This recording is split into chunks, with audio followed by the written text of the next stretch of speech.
Aujourd'hui, je vais vous raconter comment, en juin 2009, l'astrophysicien britannique Stephen Hawking a réalisé une expérience temporelle et dont il est encore aujourd'hui impossible de déterminer si, oui ou non, cette expérience a réussi ou échoué. Cette vidéo ne va pas spécialement parler d'astronomie, dans le sens où je ne vais pas vous présenter un objet mystérieux dans l'univers, ou bien aborder une facette de l'exploration spatiale. Néanmoins, on va quand même parler de relativité générale, de voyage dans le temps et d'univers parallèles. Vous êtes prêts? Alors c'est parti.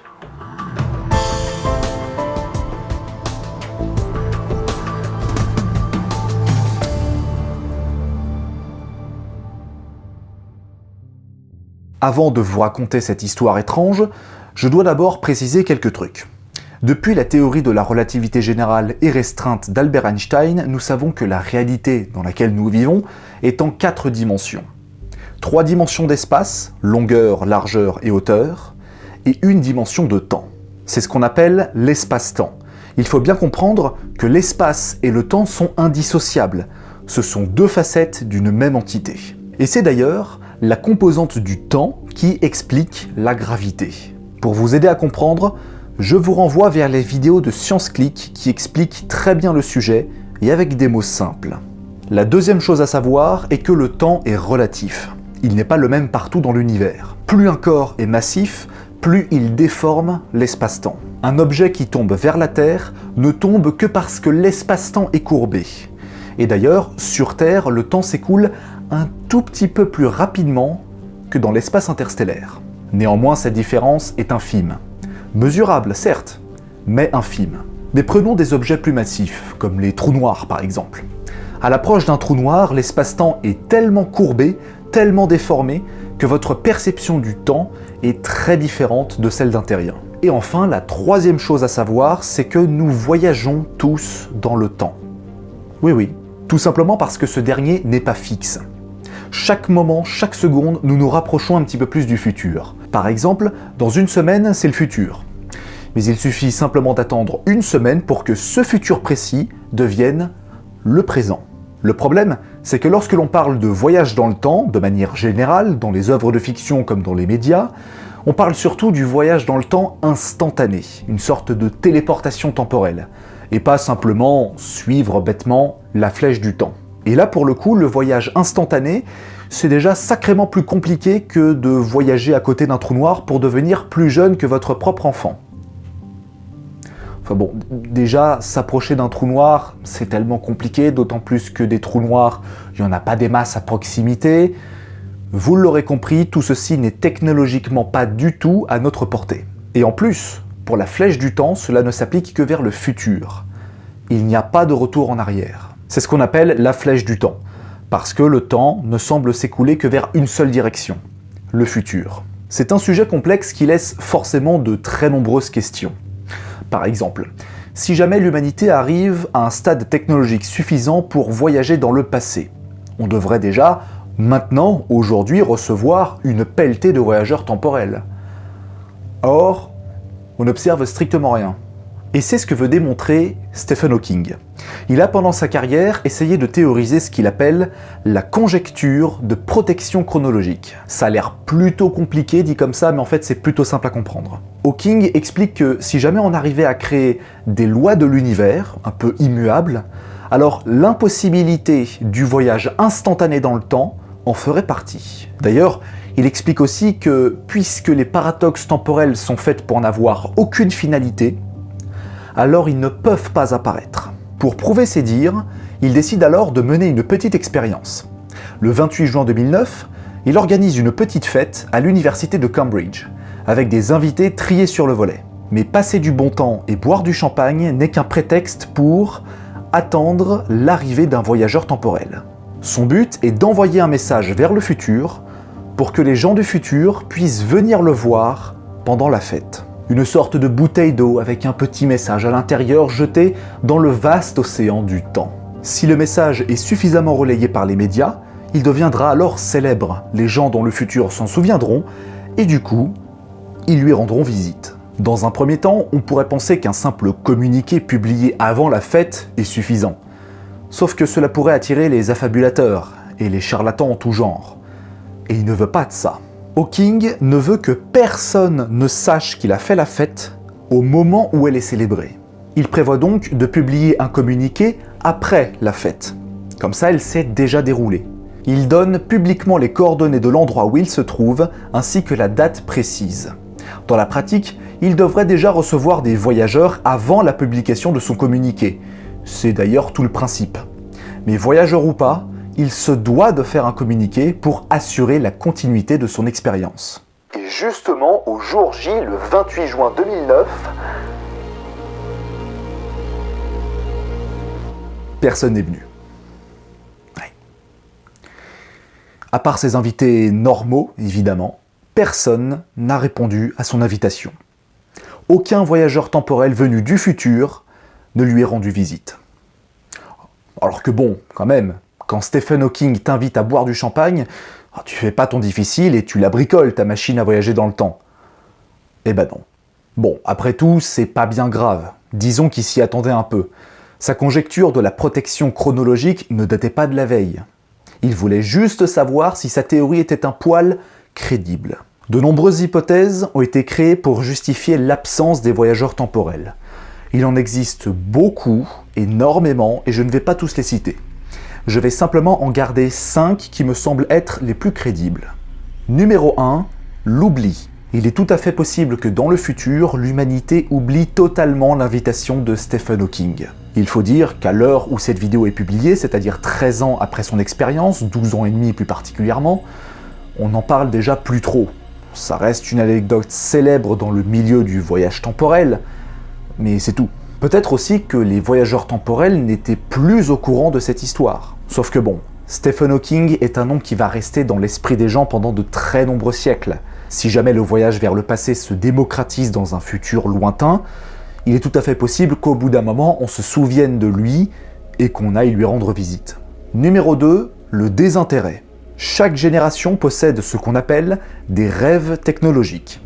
Par exemple, dans les années 60, on pensait que dans les années 2000, il y aurait des voitures volantes partout. Sauf qu'aujourd'hui, nous sommes en 2022 et les voitures volantes restent au stade de gadget. À part les milliardaires ou les ingénieurs en aéronautique, ça n'intéresse pas grand monde. Eh bien, c'est peut-être pareil avec le voyage dans le temps. Il est tout à fait possible que dans le futur, cette technologie soit oubliée et que ce rêve n'ait plus, que ce soit par manque d'envie, parce qu'ils n'en ont pas besoin, ou parce que les projets sont bloqués pour des raisons économiques. Numéro 3, l'impossibilité technologique. Il est tout à fait envisageable de concevoir l'idée que l'humanité n'atteindra jamais le stade technologique suffisant pour aller voyager dans le passé. Ou peut-être aussi que notre civilisation va s'effondrer avant l'avènement de cette technologie. Et là, pour le coup, c'est pas de bol. Numéro 4, les univers parallèles.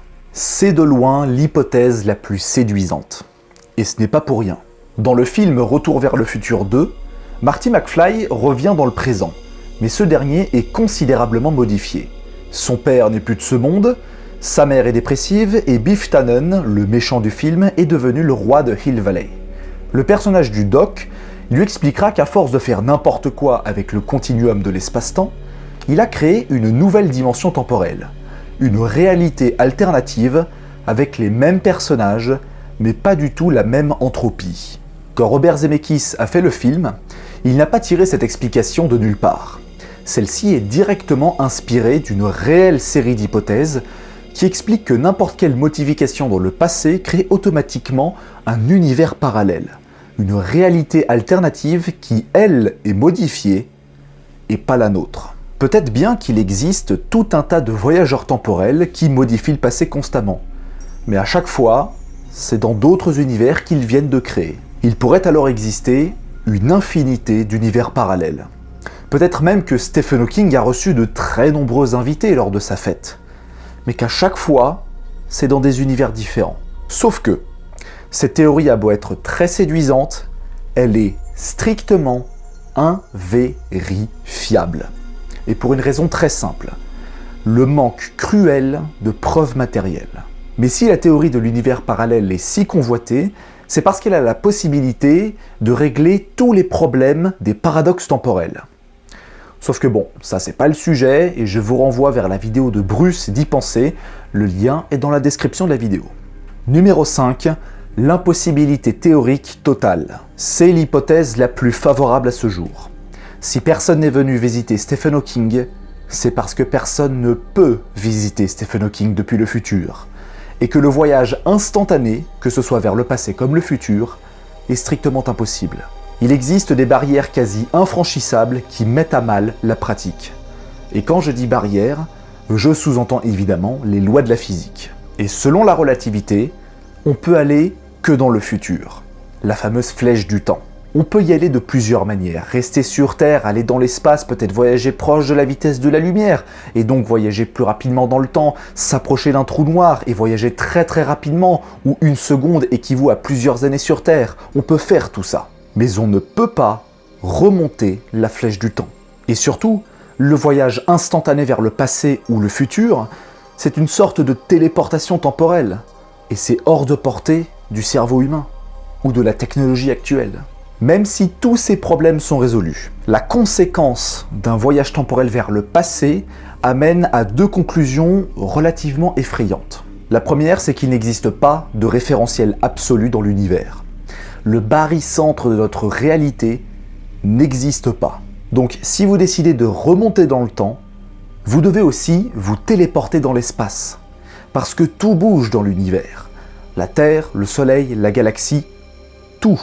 Et selon le point de vue de l'univers entier, nous sommes incapables de savoir où est-ce que nous sommes. Pour résoudre ce problème, il faut déterminer un barycentre absolu dans l'univers. Et pour ça, il faut connaître la forme précise de celui-ci. Bonne chance, et c'est même pas terminé. Si vous remontez dans le temps, vous vous soustrayez à cet univers et vous vous additionnez dans l'univers du passé. Autrement dit, vous enlevez de la masse et donc de l'énergie à notre univers et vous ajoutez de la masse et donc de l'énergie aussi à l'univers du passé. Et c'est une totale abstraction des lois de la thermodynamique.